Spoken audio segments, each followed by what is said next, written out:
processors, which hit our bottom lines and limited our ability to get independent or get local meat to our communities. But then he strengthened independent meat and poultry processing capacity and made a real difference for family farmers like mine. And that's just one win. I put on many miles as Farmers Union president, and I see the Biden-Harris administration's handiwork in the infrastructure improvements from our bridges and roads to renewable energy. As I prepare to transition my family farm to my son Brett and his family, the fourth and fifth generation on the farm, I know that these efforts will smooth the way for those that follow. We have a solar array on our farm, which is helping to trim our electrical costs right now in half. We are able to pay for that system in 8 years and 8 months. We hope that the actions that are happening today in the program will help to continue to diversify and improve our energy supply. There are naysayers out there saying that solar and wind are too cost prohibitive for a regular Joe, but that's not true. President Biden's historic laws have led to critical renewable energy projects right here in Vernon County. It's been an exciting past 4 years for farm country. President Biden has sparked some real positive change across the rolling hills of Westby and Vernon County. My business is now prospering more than it ever was, and I can finally have peace of mind knowing that I'll be able to pass my farm on to my son and my grandchildren. With this, it's now a true honor to introduce someone who feels like a regular Joe to us and who has made this all possible for my family and for so many others across rural America. President Joe Biden.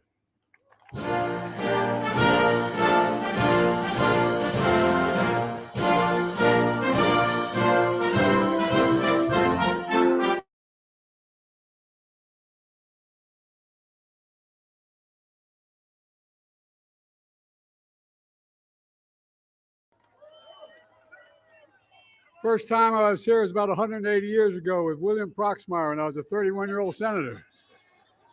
I'm only 40 now, but please have a seat if you have one. It's great to be back. Before I begin, with your permission, I'd like to say a few words about the school shooting yesterday in Winder County, Georgia. My wife Jill and I are mourning those 4 gunned down two students and 2 teachers. Wounded and hospitalized 9 others. I'm sure you are as well. Students, just young teenagers, educators, just doing their jobs. A community like so many around the country, just getting back to school. And a joyous and exciting time, absolutely shattered. I directed my team to immediately ensure that we're doing everything we can to provide support. The Department of Justice and the FBI are working closely with the state and local law enforcement investigating this. We have a lot of information, not all of it. We're grateful to school personnel and first responders who proved and prevented more people from being killed or injured and brought the suspect to custody. But as a nation, we cannot continue to accept the carnage of gun violence. I'm a gun owner. I believe strongly in the amendment. We need more than thoughts and prayers. Some of my Republican friends in Congress just finally have to say enough is enough. We have to do something. Together, let's ban assault weapons. My dad is a hunter. I don't know a whole hell of a lot of deer wearing Kevlar vests.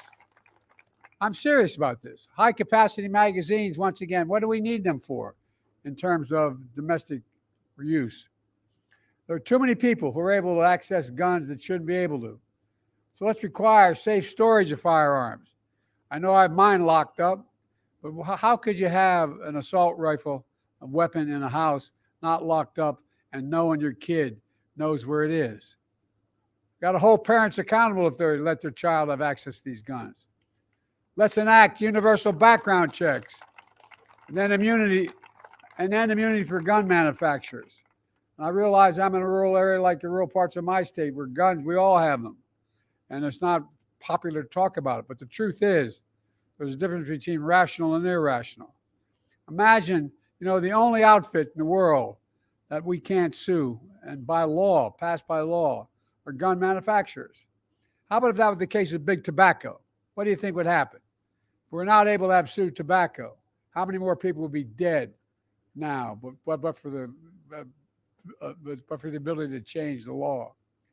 Folks, common sense measures supported by responsible gun owners, it won't bring back those children, but thousands of children have been gunned down across. More children are killed or die from a gunshot wound than any other reason in the entire United States. Every disease, every accident, everything.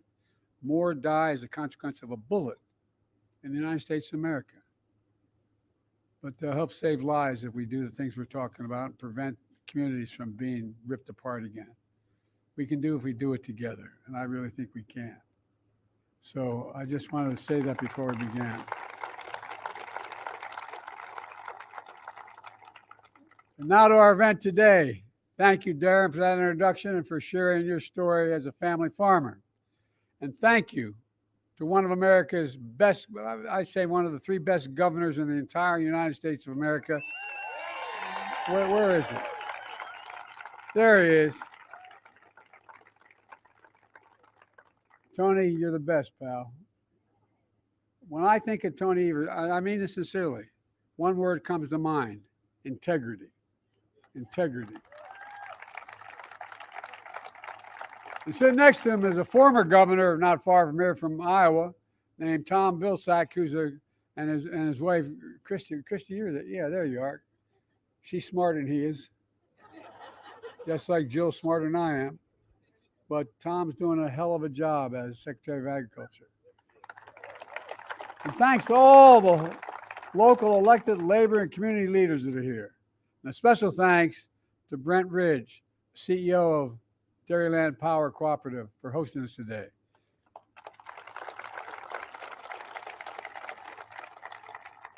I come from the state of Delaware. Everybody thinks it's an eastern industrial state. Our largest industry in Delaware, and I served as senator there for 36 years. I know I don't look that old, but I am. For 36 years is agriculture. It's a $4 billion enterprise in the Delmarva Peninsula. And its co-ops made it happen. But millions of Americans rely on co-ops like yours for electricity every single day, and it matters. In June of 2021, 5 months after I came to office, I went to nearby La Crosse, Wisconsin. It was the 65th anniversary of President Eisenhower signing the bill that created the interstate highway system. I talked about my vision to do something just as historic, to invest in infrastructure and clean energy and so much more in rural America, to invest in all America and all Americans, to propel us into the future, creating millions, and I mean millions of good-paying jobs, and positioning America to win the economic competition of the 21st century. I'm back again today to begin a series of trips and events showing that progress we've made together by our Investing in America agenda, an agenda that has come to fruition over the last decade. Invest in America, invest in American workers.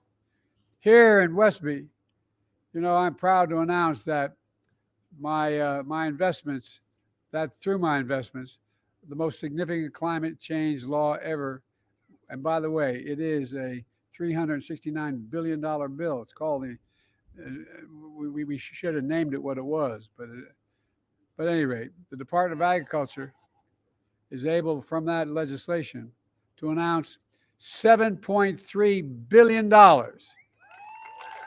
in grants to 16 electrical co-ops nationwide to help rural communities transition to clean, affordable, reliable energy.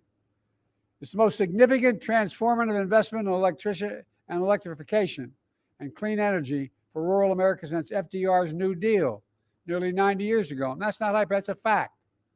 And it includes Dairyland Power Cooperative that will receive $580 million to develop and purchase solar power, wind power, energy storage right here in Wisconsin and all across the Midwest.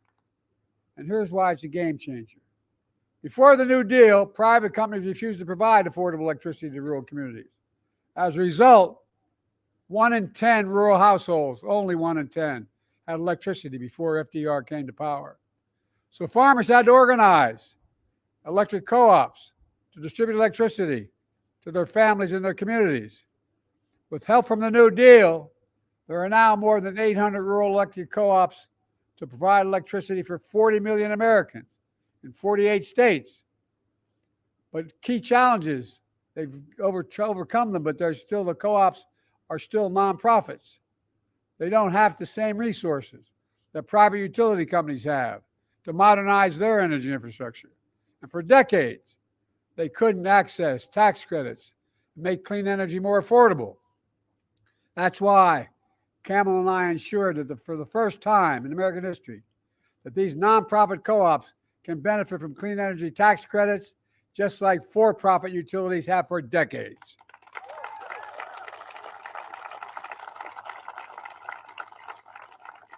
We also created new tools for co-ops to refinance prior debts so they can go out there and not be held back from investing in their future.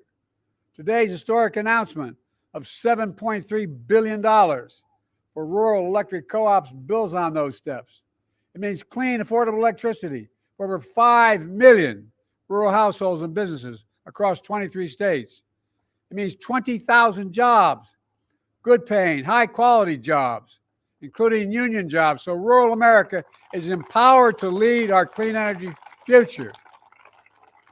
It means covering the upfront cost of clean energy so rural families can save on their energy bills and get just a little more breathing room at the end of the month.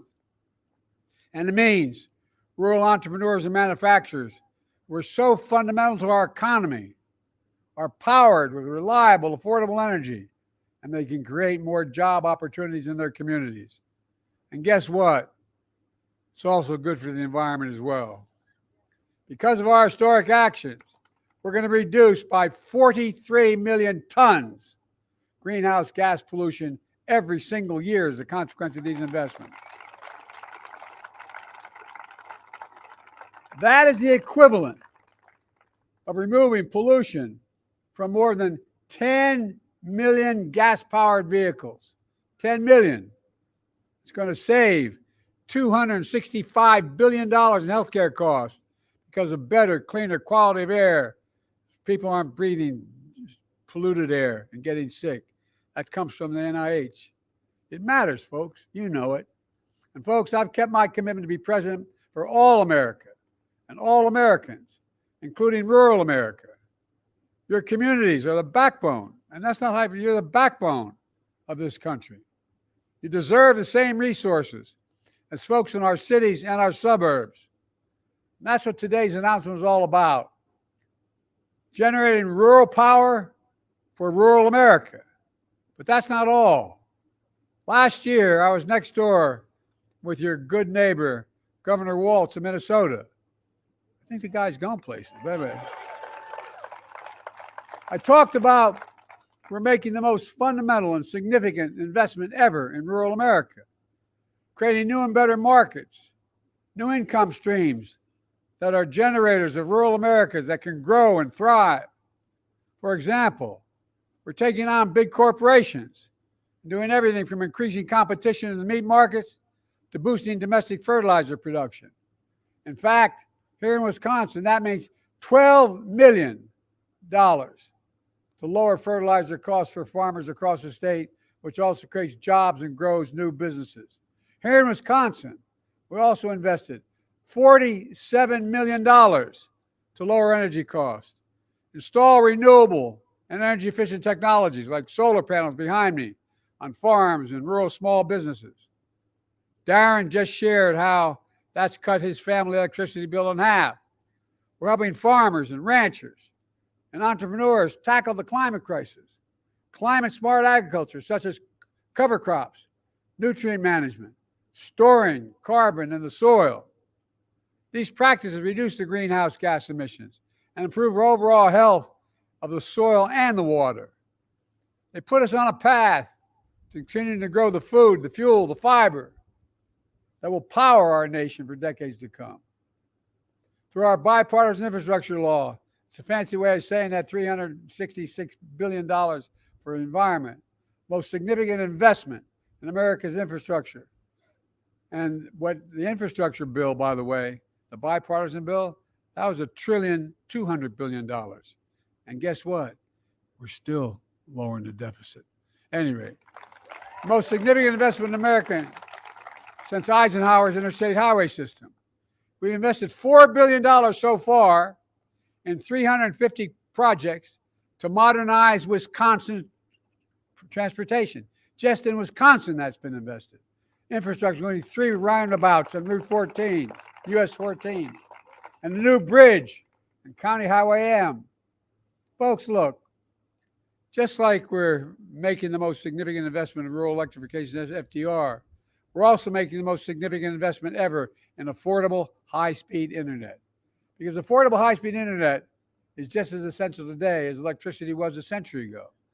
In order to be able to do business, and when things are shut down, your kid doesn't have to sit outside of McDonald's. And anyway, that's why we've invested $1.6 billion just in Wisconsin to connect everyone to affordable high-speed internet in Wisconsin.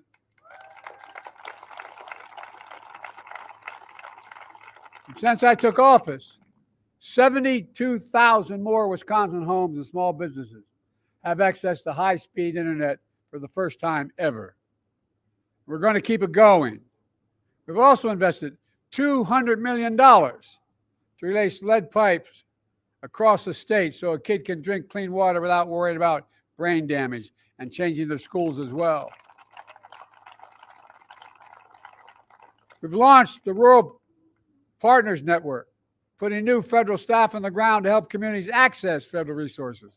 Let them know what they are, where to go, how to get it, because it's complicated. So I want people on site being able to tell people how they qualify, how they apply, how they get it done. And after years of importing 90% of our semiconductor chips, which I might add, America invented.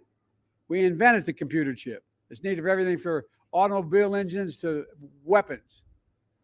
We passed the Chips and Science Act, has led private companies from around the world to come back. We used to have 40% of the market not too many years ago. And now we've got down to basically zero. So around from countries around, I travel from everywhere from North Korea, anyway, South Korea to across the world to get these computer chip factories to come. I asked when we convinced one of the companies in South Korea to invest building these chips in America, I said, why would you do it? They're investing several $1 billion. He said, because you have the most advanced workers in the world, and it's the safest place in the world to invest. Well, our Chips and Science Act has led private companies from around the world to invest hundreds of billions of dollars in new chips and battery factories, and more of them right here in America. With the leadership of your governor, you've already added 200,000 new jobs and attracted over $5 billion in Wisconsin in private sector investment in clean energy and advanced manufacturing.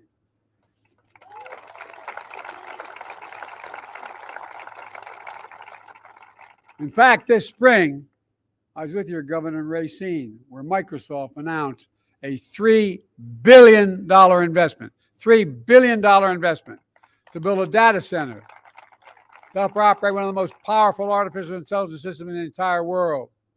It's going to create thousands of good-paying jobs on site and across the state, creating even more opportunities in rural communities. Let's remember, my predecessor promised you that he would redevelop Foxconn factory in Racine. You been there lately? He didn't do a damn thing. Nothing. Folks, all these investments means family farms can stay in the family. Rural entrepreneurs can build their dreams. Your children and grandchildren won't have to leave home to make a living.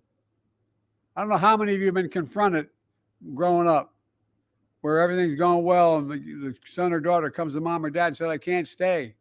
There's not work for me here. I got to leave. That's stopping now. Because we're spreading opportunities to benefit everyone. Building a future where no one is left behind. Growing an economy from the middle out and the bottom up, not the top down. Because when you do that, everybody does well. Everybody does well.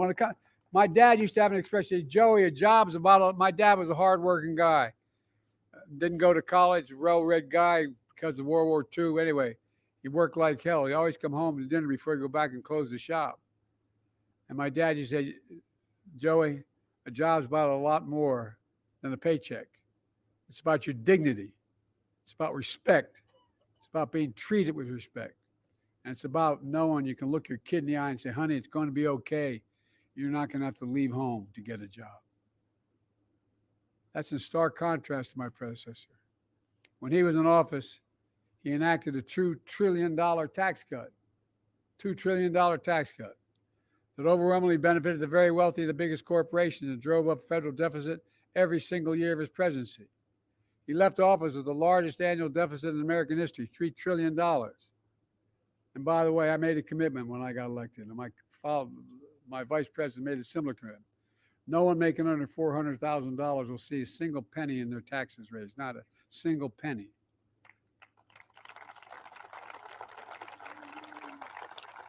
Neighborhood I come from in Claremont, Delaware, and Scranton, Pennsylvania, they say, well, that's too damn much.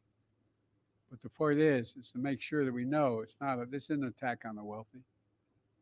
He left us with a pandemic raging, an economy reeling. His allies in Congress, with all due respect, I've had this conversation with your Senator Ron Johnson, voted against every one of the things I talked about today. Every single thing I talked about in terms of rural economy. He voted against it. Voted against it. It's hard to imagine your senator voting against interest in the rural state was so large and so consequential as the state of Wisconsin. Meanwhile, your other senator, Tammy Baldwin, has done everything to take care of the state so she can be devoted to it. Vice President Kamala Harris fought like hell for all of you and for the future worthy of your aspirations. Look, just think about how far we've come. We have more to go. We have more to go. Too many people are still in trouble. But nearly 4 years that we've been president and vice president, with one of the most extraordinary periods of progress in American history. COVID no longer controls our lives.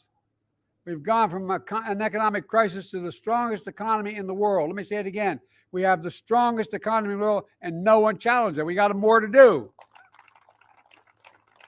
We're seeing something else.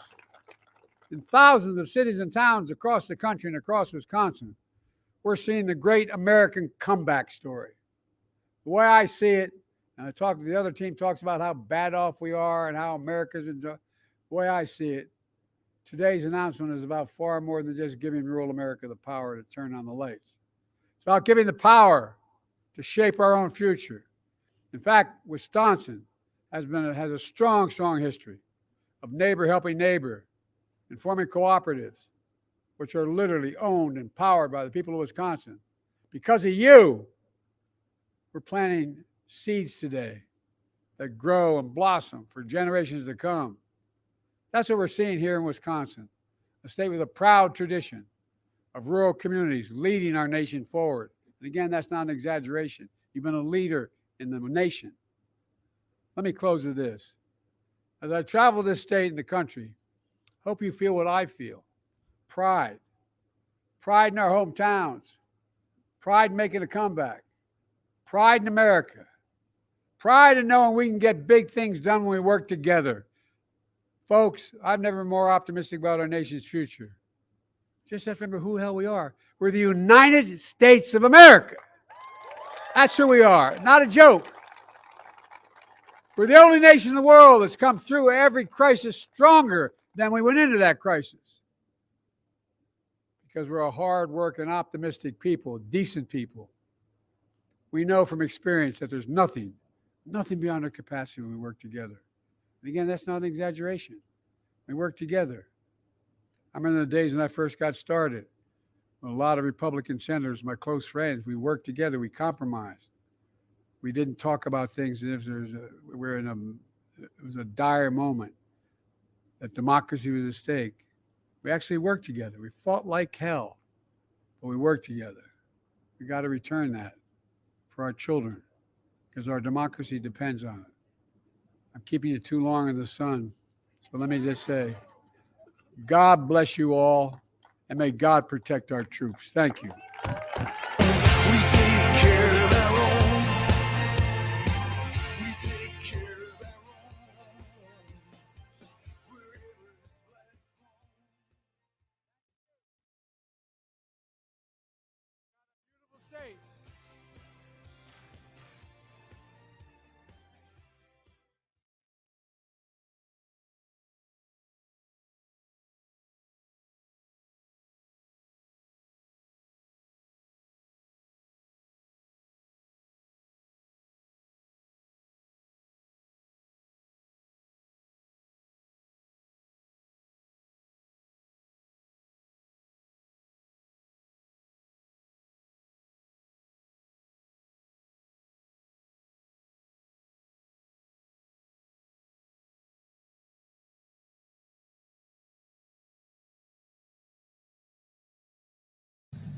Good evening.